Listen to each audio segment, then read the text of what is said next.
2023 వాస్తవంగా ఈజీగా Bharatiya Janata party గెలవగలిగినటువంటి situation. కేంద్రం మీదన పాజిటివ్ వైబ్రేషన్, అలాగే కేసీఆర్ ప్రభుత్వం మీద విపరీతమైన నెగిటివ్, కాంగ్రెస్ పార్టీలో దిక్కు దివాణం లేని పరిస్థితి. కార్యకర్తల్ని మోటివేట్ చేసి భారతీయ జనతా పార్టీ ఆల్టర్నేటివ్ అనేటటువంటి ఫీలింగ్ తీసుకురావడంలో సక్సెస్ అయినటువంటి బండి సంజయ్.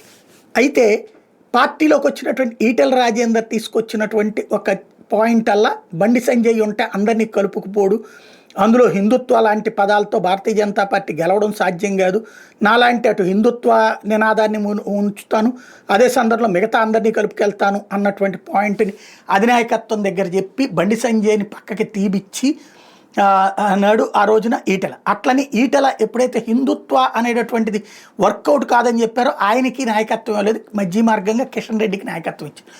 ఆ పరిణామమే భారతీయ జనతా పార్టీ పతనానికి కారణమైంది. ఖచ్చితంగా కనీసం నా దృష్టిలో అయితే 15-20కి తక్కువ ఎమ్మెల్యే సీట్లు వచ్చి ఉండేది కాదు.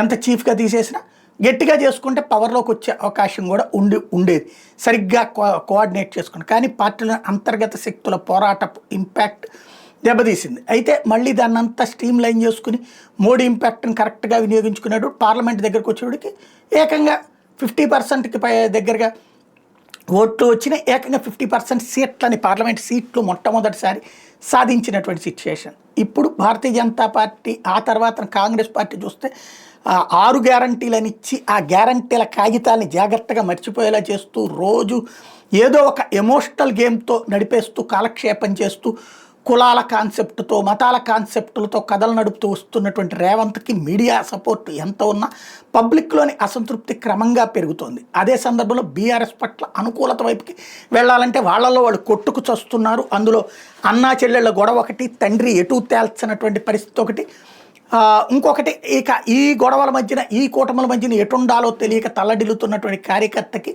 బీజేపీనే ఆల్టర్నేటివ్గా కనబడుతున్నటువంటి పరిస్థితి. అందుకనే ఇప్పుడు బయటికి పోయే వ్యవహారం రెడీ అవుతుంది, బయటకు వచ్చే వ్యవహారం రెడీ అవుతుంది. భారతీయ జనతా పార్టీ దీన్ని అందిపుచ్చుకుని ఇప్పటి నుంచైనా స్ట్రీమ్ లైన్ చేసుకుని ప్రతి నియోజకవర్గానికి 2-3 ఎమ్మెల్యే క్యాండిడేట్లుగా బలమైన వాళ్ళని తయారు చేసుకుంటే అందులో ఒకరికి ఎమ్మెల్యే అవుతారు, రేపు ఇంకోళ్ళు ఎమ్మెల్సీ అవుతారు, లేకపోతే ఇంకొకళ్ళు ఎంపీ అవుతారు. ఈ విధంగా ఇప్పటి నుంచైనా స్ట్రాటజిక్గా పోవాల్సిన అవసరం ఉంది. వెళ్తారా లేదా అన్నది నాయకత్వ పటిమ మీద ఆధారపడి ఉంటుంది. రామచంద్ర అందరినీ కలుపుకెళ్లే వ్యక్తి కాబట్టి ఆయన చేస్తారని చూడాలి.